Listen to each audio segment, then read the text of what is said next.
Hello बच्चा लोग, तो स्वागत है आप सभी का आज की इस वीडियो में। आज हम पढ़ने वाले हैं इंट्रोडक्शन। कौन सा चैप्टर का? चैप्टर 3 का। कौन सा चैप्टर है हमारे पास? चैप्टर 3 है। तो देखिए, इसके इंट्रोडक्शन में हम वो सारी चीजें पहले ही क्लियर कर लेंगे जिनकी आवश्यकता पड़ेगी हमें चैप्टर के अंदर। तो हर एक चीज को हम क्लियर करने वाले हैं। देखिए, चैप्टर 3 का पहले तो हम नाम पढ़ते हैं भैया। चैप्टर 3 का है ना, क्या है? Pair of linear equation in two variable. Pair of linear equation in two variable. कितने वेरिएबल के अंदर? दो वेरिएबल के अंदर। इससे पहले की क्लासेस में आपने दो वेरिएबल की इक्वेशन पढ़ी भी होगी, है ना, और वन वेरिएबल वाली भी पढ़ी होगी। वन वेरिएबल वाली जैसे हो गई एक 2x plus 5 is equal to 6। ये वन वेरिएबल वाली लीनियर इक्वेशन है। लीनियर क्यों बोलते हैं? क्योंकि इसके अंदर जो वेरिएबल अवेलेबल है उसकी मैक्सिमम पावर कितनी है? 1 है। अगर उसकी पावर 2 होती तो हम उसे क्वाड्रेटिक इक्वेशन कहते हैं, 3 होती तो उसको हम क्यूबिक इक्वेशन कहते हैं ना। अब वन वेरिएबल वाली क्यों यूं? क्योंकि इसके अंदर केवल एक ही वेरिएबल है, वो क्या है? एक्स, है ना। दूसरा अगर कोई वेरिएबल होता तो टू वेरिएबल वाली बन जाती। इस चैप्टर में हम टू वेरिएबल वाली इक्वेशन को सोल्व करना सीखेंगे। जैसे 2x प्लस 5 के साथ एक वेरिएबल आ जाए y इज इक्वल टू 6। तो ये बन गई हमारी टू वेरिएबल वाली। इसमें एक वेरिएबल हो गया हमारा x और एक वेरिएबल हो गया हमारा y। तो ये चीज ध्यान रखना, टू वेरिएबल वाली लीनियर इक्वेशन इसके अंदर हम सोल्व करना सीखने वाले हैं ना। अब देखिए, सबसे पहले तो इसकी स्टैंडर्ड फॉर्म की बात कर लेते हैं। किसकी बात कर लेते हैं? स्टैंडर्ड फॉर्म की। ये इक्वेशन सोल्व जब भी होगी ना, तो इसमें आपको लीनियर इक्वेशन दो वेरिएबल वाली जो रहेगी उनके पेयर आएंगे। एक इक्वेशन नहीं आएगी, दो इक्वेशन आएगी सोल्व करने के लिए साथ में। और उनको किस किस मेथड से सोल्व करा जाता है वो हमने नीचे लिखे हैं। पहले समझते हैं कि स्टैंडर्ड फॉर्म क्या होती है। स्टैंडर्ड फॉर्म से हम हमेशा कंपेयर करके बहुत सारे सवाल को सोल्व करते हैं ना, तो इसीलिए ध्यान रखना स्टैंडर्ड फॉर्म क्या होती है। पहली जो इक्वेशन होती है उसके उसके अंदर एक्स के साथ जो टर्म होता है, जो कोफिशिएंट होता है एक्स का, वो होता है a1। वाई के साथ जो होता है वो होता है b1। जो कांस्टेंट टर्म होता है वो होता है c1, है ना। और इक्वल टू की उस साइड 0। जो सेकेंड इक्वेशन होती है, उस सेकेंड इक्वेशन में जो x वाला टर्म है उसके साथ जो भी रहेगा वो रहेगा a2। जो y के साथ रहेगा वो रहेगा b2। और जो कांस्टेंट टर्म होगा वो क्या कहलाएगा? हमारा c2 कहलाएगा जी। ठीक है। अब इसको मैं आपको बता भी देता हूँ। एक इक्वेशन को जो है एग्जांपल लेके मैंने मान लो 2x plus 7y minus 9 is equal to 0 रख दिया। ये माइनस का 9 उधर जाता तो प्लस का 9 हो जाता है ना। तो आप टर्म को इधर भी लिख सकते हो, उधर भी लिख सकते हो।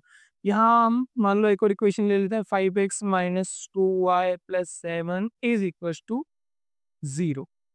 ये दो इक्वेशन हो गई। अब दोनों इक्वेशन में से हमें मान लो स्टैंडर्ड फॉर्म से कंपेयर करना हो और इसमें से a1 b1 c1 a2 b2 और c2 निकालना हो, तो हम कैसे निकालेंगे? देखो, पहली इक्वेशन में x का कोफिशिएंट देख लो। पहली इक्वेशन में x का कोफिशिएंट 2, मतलब भैया a1 क्या हो जाएगा हमारा? y का कोफिशिएंट क्या है? 7। तो b1 क्या हो जाएगा हमारा? 7। और c1 क्या हो जाएगा हमारा? माइनस के 9। साइन का ध्यान रखना, साइन हमेशा साथ जाता है कोफिशिएंट में ना। दूसरी इक्वेशन के अंदर अब देख लो, क्योंकि अब हम निकालना है a2। तो दूसरी इक्वेशन में x के साथ क्या है भैया? 5 है। y के साथ क्या है? माइनस के 2 है ना। और c2 कॉन्स्टेंट टर्म क्या है यहाँ पे? 7। आई होप आप कंपेयर करना सीख गए। a1 b1 c1 a2 b2 और c2 दोनों वैल्यू है निकालना, तीनों वैल्यू निकालना सीख गए। अब आगे बढ़ते हैं हम, ये वैल्यू हमें कैसे काम आती है, किस तरह से इनका ग्राफिकल रिप्रेजेंटेशन होता है, वो सारी चीजें हम सीखेंगे। पहले ये देख लेते हैं कि solution of pair of linear equation in two variable कितने तरह से सॉल्यूशन किए जा सकते हो, है ना। अभी आप जो पढ़ोगे ना उसमें केवल 3 मेथड पढ़ोगे। आप कितनी मेथड पढ़ोगे? 3। लेकिन टोटल इसमें 5 मेथड पहले पढ़ाई जाती थी, अब केवल 3 है। एनसीईआरटी वाले देखो भैया समझते हैं कि बहुत ज़्यादा बच्चे को बोझ देने से कोई मतलब है नहीं। तो अब सरकार ने किया है, कुछ-कुछ टॉपिक्स छोड़ रहे हैं, वो अच्छी बात है ना, जो टॉपिक्स हमारे को कुछ काम की नहीं। ऑलरेडी हमें 3 मेथड पता है, कौन-कौन सी पता है? एक तो ग्राफिकल मेथड, एक सब्स्टिट्यूशन मेथड और एक एलिमिनेशन मेथड। पहले ये क्रॉस मल्टीप्लिकेशन मेथड भी आती थी और डिटर्मिनेंट मेथड भी आती थी। अभी की जो लेटेस्ट सिलेबस की हम बात करें तो उसमें ये दोनों ही मेथड जो है कैंसल कर दी गई है। ये ज़्यादा बर्डन ना हो बच्चों के ऊपर, इसलिए ये किया गया है ना। तो ध्यान रखना, ये 3 मेथड्स आपको आएँगी और ये तीनों मेथड्स अभी इंट्रोडक्शन में हम अच्छे से सीख लेंगे, ताकि जब हम एक्सरसाइज करें तो एक्सरसाइज में हमें ज़्यादा प्रॉब्लम ना हो और आसानी से हम एक्सरसाइज को सॉल्व कर पाए। चलो तो आगे बढ़ते हैं। देखो अब इस टेबल को पूरी हम समझ लेते हैं। इस टेबल में हमें बताया गया है कि किस प्रकार हम देख सकते हैं कि लाइनें इंटरसेक्ट करेंगी या फिर कोइंसिडेंट बनेंगी या फिर पैरेलल बनेंगी, है ना। तो सबसे पहले पहली चीज पे आते हैं हम। इधर पेयर ऑफ लाइंस लिखा हुआ है, ये लाइंस लिखे हैं, पेयर लिखे हैं इनके ना। फिर यहाँ पे रेशो लिखा है A1/A2 का, मैंने आपको बताया कैसे निकालते हैं A1/A2। B1/B2 लिखा है, C1/C2 लिखा है। फिर हमें कंपेयर करना है उन रेशियोज को कि भैया A1/A2 B1/B2 के इक्वल है या नहीं। फिर ग्राफिकल रिप्रेजेंटेशन दिया है, फिर एल्जेब्रिक इंटरप्रिटेशन दिया है ना, मतलब किसके कितने सॉल्यूशन निकल सकते हैं ये दिया है लास्ट में। पहली चीज, पहली इक्वेशन को आप देखोगे, इसका A1/A2 जब निकाला गया तो क्या मिला 1/3। B1/B2 निकाला गया तो क्या मिला -2/4। अगर हम इसको कैंसिल आउट करेंगे तो ये बनेगा -1/2। तो क्या 1/3 -1/2 के इक्वल है क्या? नहीं है। यहाँ पे बताया गया कि A1/A2 इक्वल नहीं है B1/B2 के, तो बिल्कुल इक्वल नहीं। तो जब भी ऐसी सिचुएशन आ जाए कि A1/A2 इक्वल ना हो B1/B2 के, तो ग्राफ पे जब भी हम वैसी लाइनों को शो करेंगे तो वो लाइनें बनेगी इंटरसेक्टिंग लाइन। किस प्रकार से, जैसे ही मैं बना देता हूँ, इनका एक पॉइंट मिल गया हमको इंटरसेक्टिंग, ठीक है, ये ही है इंटरसेक्टिंग लाइन। तो इंटरसेक्टिंग लाइन बनेगी कब? A1/A2 इक्वल नहीं होगा B1/B2 के। अब भैया इसके सॉल्यूशन कितने निकलेंगे? अब आप मेरे को एक बात बताओ, जब भी हम दो लाइनों को ऐसे क्रॉस करें, ये तो दो रो क्रॉस करें, तो ये इधर निकल गया, ये इधर निकल गया, क्या ये अगर एकदम सीधे सीधे बढ़ते जाए तो क्या दोनों कभी वापस दोबारा मिलेंगे? नहीं मिलेंगे। केवल एक ही पॉइंट में मिलेंगे, ये इस तरफ निकल जाएगी लाइन और ये इस तरफ निकल जाएगी। तो इसीलिए इसका कितने सॉल्यूशन निकलते हैं? एग्जैक्टली वन सॉल्यूशन, क्योंकि ये केवल और केवल एक ही पॉइंट पर मिलती है। आगे बढ़ते हैं, दूसरी इक्वेशन को देखिए सर, ये यहाँ पे दूसरी इक्वेशन दी है आपको। दूसरी इक्वेशन में भी दो इक्वेशन है, दोनों के रेशियोज दिए हैं हमें। अब यहाँ थोड़ा सा हम देख लेते हैं। A1/A2 दिया है 2/4, इसको सोल्व करेंगे तो ये बनेगा 1/2। B1/B2 दिया है 3/6, इसको सोल्व करेंगे तो ये भी बन जाएगा 1 -9/-18, ये क्या दिया है हमें? ये दिया है हमें C1/C2। तो इसको हम कैंसिल आउट करेंगे तो ये भी बन जाएगा 1/2, माइनस से माइनस कैंसिल, 9 9 9 2 18। तो तीनों 1/2 1/2 1/2 है। इसका मतलब A1/A2 इक्वल है B1/B2 के और इक्वल है C1/C2 के। तो ऐसा जब भी केस बने, ऐसा जब भी केस बने, किसी भी इक्वेशन में ये वाला केस बने, तो हमें क्या बताना है कि लाइनें जो है वो एक कोइंसिडेंट, कैसी लाइनें हैं? कोइंसिडेंट लाइन है ना। सॉल्यूशन कितने निकलेंगे? Infinite many solution, infinite many solution. अब मैं आपको बताता हूँ कोइंसिडेंट लाइन एक्चुअली होती क्या है। ये एक लाइन आपने खींच दी, जस्ट इसके ही ऊपर एक और लाइन, उसे ही बोला जाता है कोइंसिडेंट लाइन। तो जितनी जितनी पहली लाइन बढ़ेगी उतनी उतनी दूसरी लाइन बढ़ जाएगी, तो हर एक पॉइंट पे मिलेगी वो तो। और लाइन का सिद्धांत क्या होता है कि जितना हम चाहें उतना उसको एक्सटेंड कर सकते हैं। तो इनफाइनाइटली मेनी सॉल्यूशंस मिलेंगे हमें, क्योंकि जितनी ज्यादा हम लाइन को एक्सटेंड करेंगे उतना ज्यादा आपको सॉल्यूशन मिलेंगे। दूसरी चीज हो गई, सिंपल थी। तीसरी चीज भी देख लेते हैं भैया। तीसरी क्या है? ये आपको इक्वेशंस दी है, ये इनके रेशियोज दिए हैं, रेशियो जरा देख लेते हैं। A1/A2 दिया है 1/2, B1/B2 दिया है 2/4। तो इसको भी अगर देखा जाए तो ये भी क्या लिखा है 1/2, कैंसिल करेंगे तो, और ये वाला माइनस से माइनस कैंसिल हो जाएगा, 4 1 जा 4, 4 3 जा 12, ये लिखा है 1/3। तो A1/A2 तो B1/B2 के इक्वल आ गया, लेकिन C1/C2 के इक्वल नहीं आया है ना। तो यहाँ आ जाएगा नॉट इक्वल टू, ठीक है। अब हम लिख सकते हैं आगे, लाइन है कैसी बनेगी इस केस में? Parallel line. जब A1/A2 B1/B2 के इक्वल और C1/C2 के इक्वल ना हो तो लाइनें बनेगी हमारी पैरेलल। पैरेलल लाइन का सिद्धांत क्या होता है भैया? वो कभी भी आपस में मीट नहीं करती, और उनके बीच का जो डिस्टेंस होता है वो हमेशा इक्वल होता है, चाहे उनको कितनी ही आप एक्सटेंड कर लो, है ना। तो इसमें कोई सॉल्यूशन नहीं मिलेगा, इसमें कोई सॉल्यूशन नहीं मिलेगा, क्योंकि ये कभी मीट ही नहीं करेगी। जहां मीट करेगी, जहां एक दूसरे से मिल रही है, वो इसका सॉल्यूशन। अगर मिल ही नहीं पा रही है तो इसको सॉल्यूशन निकलेगा ही नहीं, है ना। चलो, और एक चीज इसमें ध्यान रखना, कंसिस्टेंट और इनकंसिस्टेंट होता है ना। तो जिस लाइन का सॉल्यूशन पॉसिबल हो, जिस लाइन का सॉल्यूशन पॉसिबल हो, वो लाइनें रहेंगी कंसिस्टेंट। कैसी रहेगी? कंसिस्टेंट। और जिस लाइन का सॉल्यूशन पॉसिबल ना हो, वो कैसी रहेगी? इनकंसिस्टेंट। है ना। तो देखो इसका एक सॉल्यूशन है, इसके इनफाइनाइट मेनी सॉल्यूशन है, तो ये दोनों ही लाइनें कैसी रहेगी, कंसिस्टेंट। और इस लाइन का कोई सॉल्यूशन नहीं है, इसलिए कैसी रहेगी, इनकंसिस्टेंट। कंफ्यूज मत होना, कंसिस्टेंट दो लाइनों में होता है, इनकंसिस्टेंट केवल एक लाइन होती है ना। चलिए आगे बढ़ते हैं हम। तो अब हम सीखते हैं ग्राफिकल मेथड। अब ग्राफिकल मेथड में क्या है, यहाँ पे सिंपल सी चीज देखो, मैं पेन का कलर चेंज कर लेता हूँ। ग्राफिकल मेथड बिल्कुल सिंपल सी चीज है। इसमें क्या करना, आपको दोनों इक्वेशन को अलग अलग सोल्व करना है। x plus y is equal to 14। इसको आपको क्या करना है, इसके सॉल्यूशन के लिए आपको इसके कोऑर्डिनेट निकालने पड़ेंगे सबसे पहले। यहाँ पे आपको x को कुछ मान लेना है, y अपने आप कुछ आ जाएगा। हम लेट कर लेते हैं या पुट कर देते हैं, direct put x is equal to 4, है ना। मैं इवन नंबर में ले रहा हूँ क्योंकि मेरे को जो आंसर है ना वो इवन नंबर में चाहिए, ताकि हम जो ग्राफ बनाए वो फर्स्ट क्वाड्रेंट में बन जाए। देखो मैंने मतलब x की जगह 4 रखा, x की जगह मैंने रख दिया 4, प्लस ये हमारा y इज इक्वल टू ये हमारा 14। ग्राफिकल मेथड कैसे सॉल्व होती है वही सिखा रहा हूँ, है ना। कोऑर्डिनेट निकालते हैं सबसे पहले।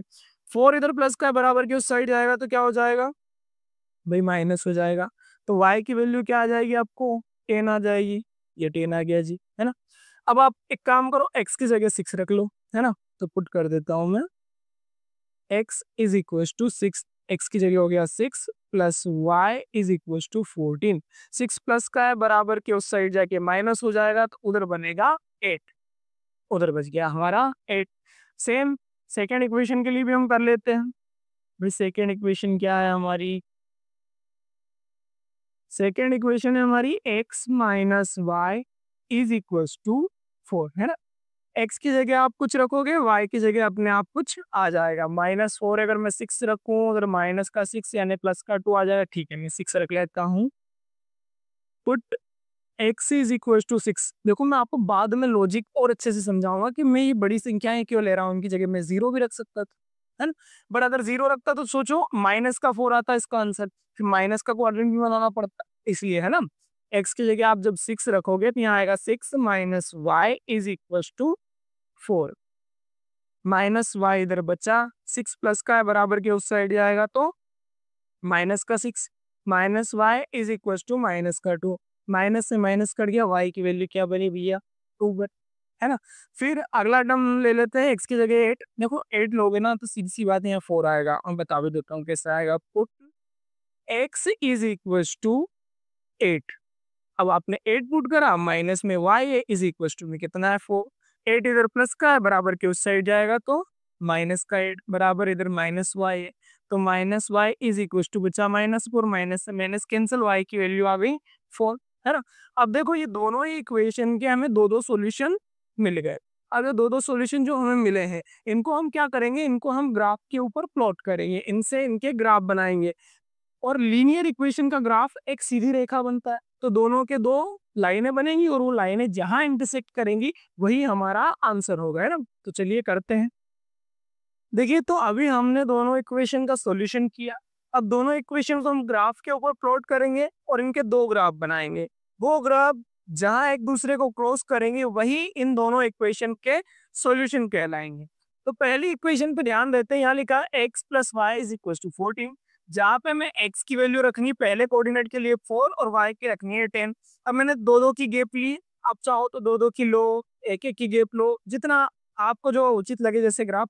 मैंने क्या किया, ये बड़ी वैल्यूज इसलिए रखी ताकि जो y की वैल्यूज आए ये माइनस में ना आए, ताकि हमें इस प्लस वाले ग्राफ में फर्स्ट क्वाड्रेंट में ही हमारा काम खत्म हो जाए, है ना।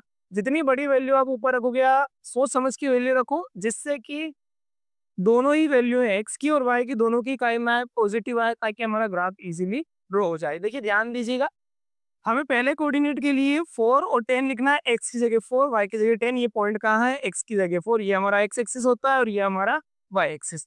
x की जगह 4 और y की जगह 10। तो आई होप ये वाला पॉइंट जो है हमारा ये यहाँ पे होगा, है ना? ये हो गया हमारा x की जगह पे 4 और y की जगह पे कितना हो गया 10।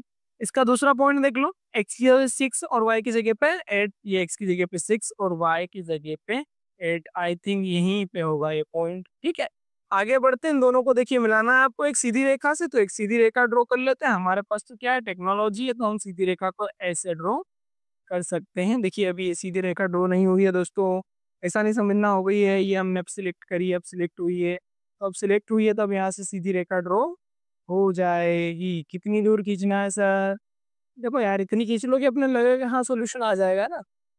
चलो ठीक है, इन दोनों पॉइंट के कोऑर्डिनेट में लिख दूं क्या? लिख दूं क्या मैं लिख देता हूँ, ये है हमारा पॉइंट 410 और ये है हमारा पॉइंट कौन सा 6 और 8, 6 8 है ना। और ये इक्वेशन कौन सी, वो भी लिख दो, मैं यहाँ लिख देता हूँ वही, ये इक्वेशन है x plus y is equal to 14, ये वाली इक्वेशन है भैया। इनके दोनों साइड एरो बना देना ताकि पता चल जाए ये क्या है, एक लाइन है जिसे दोनों तरफ एक्सटेंड किया जा सकता है। दूसरी इक्वेशन को देख लेते हैं, दूसरी है हमारी x minus y is equal to 4। इसको हमें ग्राफ के ऊपर प्लॉट करना है। ग्राफ के ऊपर कैसे प्लॉट करते हैं, दोनों ही कोऑर्डिनेट देखते हैं, उन्हें प्लॉट करते हैं और उनको मिला देते हैं। पहला है हमारा 6 2, x की वैल्यू 6 और y की वैल्यू 2, x की वैल्यू 6 और y की वैल्यू 2, तो ये पॉइंट आ गया हमारा। वेरी गुड जी, वेरी गुड।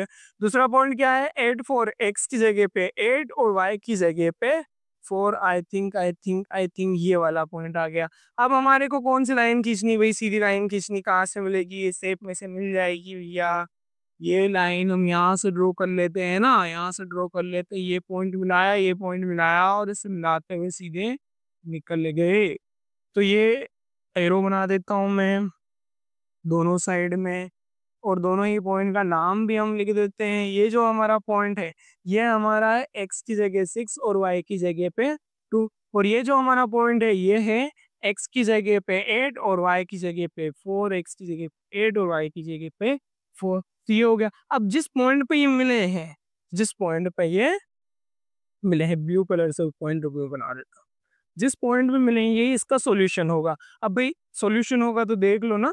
अच्छा सर आपने इक्वेशन ही लिखी क्या है, सेकंड वाले में मैं लिख देता हूँ भाई, ये जो सेकंड इक्वेशन इसका ग्राफ है, तो ये बनेगी आपकी इक्वेशन, क्या बन जाएगी, x minus y is equal to 4। ये वाली इक्वेशन बन गई भैया, x minus 5 y is equal to 4 वाली। अब ये जो पॉइंट है इसके कोऑर्डिनेट देख लो जरा आप, इस पॉइंट के कोऑर्डिनेट देख लो, सॉल्यूशन के कोऑर्डिनेट आप लोग देख लो। y की वैल्यू 8 और 10 के बिल्कुल बीच में, मतलब क्या आएगा, 9 होगी जी, है ना। और इधर से अगर हम देखें 4 और 6 के बिल्कुल बीच में, मतलब ये y की वैल्यू हो गई 5, यानी कि x की वैल्यू आपको ये 9 और y की वैल्यू ये आपको 5। x की वैल्यू यहाँ से क्या आ गई आपको 9 आ गई, और y की वैल्यू यहाँ से क्या आ गई आपको 5 आ गई। क्या ये सही है, क्या ये सही है? चलो चेक कर लेते भाई, दोनों वैल्यूओं को रख लेते हैं, हमें तो चेक करना आता है ना भाई, चेक कर लेते हैं। पहली इक्वेशन में अगर रखेंगे x की जगह पे 9, y की जगह पे 5, तो क्या 14 आ जाएगा, बिल्कुल आ जाएगा जी। 9 और 5 कितने हो जाएंगे 14। दूसरी इक्वेशन देख लेते हैं, x की जगह पे रखते हैं 9 माइनस y की जगह पे रखते हैं 5, कितना आ जाएगा जी 4 आ जाएगा, बिल्कुल सही। मतलब जो हमने सॉल्यूशन किया है ये बिल्कुल सही है। तो ये थी ग्राफिकल मेथड, पहली मेथड सीखी हमने ग्राफिकल मेथड, इजी है कोई दिक्कत नहीं, बट यहाँ पे आपको ग्राफ पेपर की आवश्यकता पड़ेगी, है ना, ताकि तभी आप ये लाइनें सीधी बना पाओगे और आपका सॉल्यूशन जो है वो एग्जैक्ट आएगा। चलो आगे बढ़ते हैं, नेक्स्ट पे बढ़ते हैं।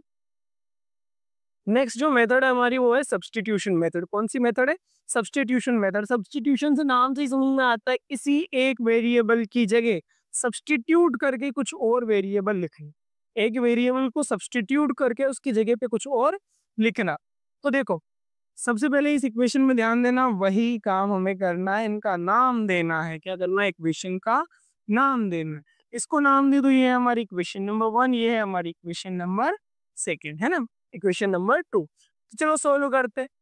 अब इसमें आपको क्या करना है, कोई सी भी एक इक्वेशन दे देना है, बाय इक्वेशन कोई सी भी एक ले लो, है ना। मैं फर्स्ट ले लेता हूँ बाय इक्वेशन फर्स्ट। क्या है first, x plus y is equal to 14, मतलब x की वैल्यू अगर मैं यहाँ से निकालना चाहूँ तो ये बन जाएगी मेरे को 14 माइनस वाई। क्या ये बन जाएगी, क्या ये बन जाएगी, x की वैल्यू 14 माइनस वाई, बिल्कुल बन जाएगी साहब, बिल्कुल बन जाएगी। अब ध्यान ये देना है कि जो x की वैल्यू आप पहली इक्वेशन से निकालो तो दूसरी में पुट करना, और अगर दूसरी इक्वेशन से निकाल रहे हो तो उसको पहली में पुट करना। तो यहाँ मैं लिख रहा हूँ put x is equal to 14 minus y in equation second. कौन सी इक्वेशन में पुट कर रहा हूँ? सेकेंड में पुट करूंगा। क्यों पुट करूंगा भैया? क्योंकि फर्स्ट से निकाली है। किससे निकाली है? फर्स्ट से निकाली है, इसलिए सेकेंड में पुट करूंगा। चलो फर्स्ट से निकाली, उसको सेकेंड में पुट कर लेगा। सेकेंड इक्वेशन है मेरे पास x minus y is equal to 4। X की जगह मैं लिख सकता हूँ 14 माइनस वाई, और एक माइनस का y already is equal to 4। क्या किया बच्चों? x की जगह वैल्यू रखी। x की वैल्यू क्या थी? 14 माइनस वाई। एक्स की जगह रखा 14 माइनस वाई, और एक माइनस वाई पहले से वेरिएबल। 14 इधर प्लस का है, बराबर के उस साइड ले जाते हैं। माइनस वाई और माइनस वाई हो जाएगा यहाँ पे माइनस की 2y। 14 प्लस का था, बराबर के उस साइड गया तो 14 काय का हो गया भैया? Sorry sorry sorry sorry sorry, minus का हो गया। काय का हो गया? माइनस का हो गया। 14 में से 4 गए, क्या बचा? 10। बड़ी संख्या माइनस की, माइनस का बचा। इधर माइनस के 2 आए, माइनस से माइनस का 8 दो, 2 को बराबर के उस साइड लेके जाओगे तो 10/2। यहाँ से y की वैल्यू क्या बनी? यहाँ से y की वैल्यू क्या बनी? 5 बनी। यहाँ से y की वैल्यू क्या बनी? 5 बनी। अब क्या करना? Put y is equal to 5 in equation. अब कौन सी इक्वेशन में पुट करें? कोई दिक्कत नहीं, कोई सी में भी कर दो। अब पहली में करो, दूसरी में करो, या जो सॉल्यूशन आया था इसमें कर दो। पहली इक्वेशन में ही कर देता हूँ क्योंकि दोनों ही सिंपल है हमारे पास है। फर्स्ट इक्वेशन में कर देते हैं। फर्स्ट इक्वेशन है हमारे पास x plus y is equal to 14। y की जगह क्या रखना है? 5 रखना है। x plus 5 is equal to 14। 5 इधर प्लस का है, बराबर के उस साइड आई का हो जाएगा माइनस का हो जाएगा जी, माइनस का हो जाएगा। 14 में से 5 भी है, क्या बचा? 9 बचा। ये लो जी, x की वैल्यू आ गई 9, y की वैल्यू आ गई 5। अभी हमने इससे जस्ट पहले ग्राफिकल मेथड से करा था, उसमें भी x की वैल्यू क्या आई थी? 9, y की वैल्यू क्या आई थी? 5। तो घबराना नहीं है, मेथड अलग हो सकती है। बस ये चीज का ध्यान रखना कि बोर्ड में अगर आपसे ग्राफिकल मेथड से पूछा है तो ग्राफिकल मेथड से सोल्व, सब्स्टिट्यूशन से पूछा है तो सब्स्टिट्यूशन से सोल्व करना, और अगर बोला है केवल सॉल्यूशन करो तो जो मेथड आपको अच्छी लगे उससे कर देना। चलो आओ आगे बढ़ते हैं, नेक्स्ट मेथड को भी सीख लेते हैं ना। इंट्रोडक्शन ऑफ मेथड से है, केवल सिंपल चैप्टर है ये, सिंपल इंट्रोडक्शन है इसका।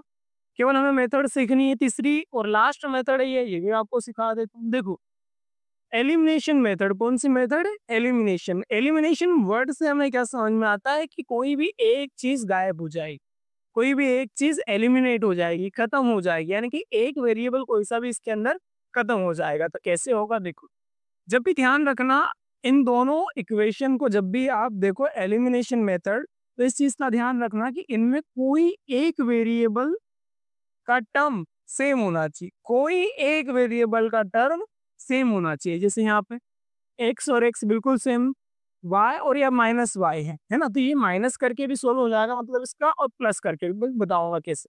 अब ये तो सिंपल है, तो आप डायरेक्टली पहले इक्वेशन में से दूसरी को जब घटाओगे तो x में से x चला जाएगा, और y में से y नहीं जाएगा क्योंकि इसका साइन चेंज हो जाएगा, है ना। तो ये सोल्व नहीं होगा। चलो मैं सोल्व करके बताता हूँ, है ना। इसको तो आप डायरेक्टली लिख सकते हो, सब्ट्रैक्ट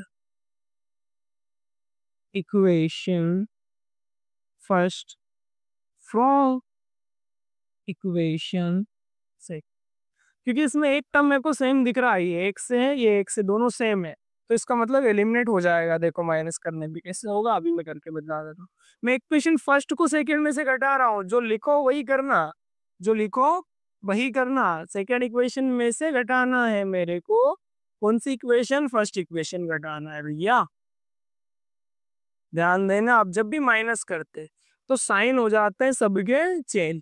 ये माइनस प्लस का था, माइनस का हो गया, प्लस का था, माइनस का हो गया, प्लस का था तो माइनस का हो गया। एक्स में से एक्स गया, कुछ नहीं बचा, है ना। माइनस वाई और माइनस वाई कितने हो गए? माइनस के 2y। इधर 14 में से 4 गए, कितना बचा? माइनस का 10। फिर माइनस से माइनस कैंसिल, 2 को बराबर के उस साइड अगर हम लेके जाए तो इधर मल्टीप्लाई में था, इधर आया तो डिवाइड। 2 1 जा 2, 2 5 जा 10। तो यहाँ पर y की वैल्यू क्या बन गई? 5 बन गई। y की वैल्यू क्या बन गई? 5 बन गई। अब इस y की वैल्यू को आप पुट कर दो। कहाँ पुट कर दो? कोई सी भी इक्वेशन में कर दो। Put y is equal to 5 in equation number 1। पहली इक्वेशन में कर दो भाई। पहली इक्वेशन वही हमारी x plus 5 is equal to 14, है ना। y की जगह मैंने 5 रख दिया, बराबर के उस साइड जाएगा हमारा 5, तो क्या हो जाएगा? माइनस का हो जाएगा, इधर प्लस का, उधर जाएगा तो माइनस का। एक्स की जो वैल्यू आएगी वो कितनी आ जाएगी, 9 आ जाएगी। यही तो चाहिए था हमें, क्योंकि इक्वेशन तो सेम है। एलिमिनेशन से भी किया तो वही आया, सब्स्टिट्यूशन से भी किया तो वही आया, ग्राफिकल मेथड से किया तो भी वही आया। तो हमें क्या करना है, ध्यान ये देना है केवल जो मेथड हमें अच्छी लगे, जो मेथड एग्जाम में हमें अच्छी लगे उससे सोल्व करना है। और अगर क्वेश्चन में मेंशन किया गया है भाई कि आपको एलिमिनेशन मेथड से ही करना है तो एलिमिनेशन से कर देना, ग्राफिकल से मेंशन किया है तो ग्राफिकल से कर देना, सब्स्टिट्यूशन से किया है तो सब्स्टिट्यूशन से कर देना, है ना। तो ये था हमारे चैप्टर 3 का इंट्रोडक्शन पार्ट। अब नेक्स्ट पार्ट में हम करेंगे पूरी एक्सरसाइज 3.1। तो वीडियो अगर अच्छा लगा हो तो लाइक करना और अपने दोस्तों को जरूर शेयर करना।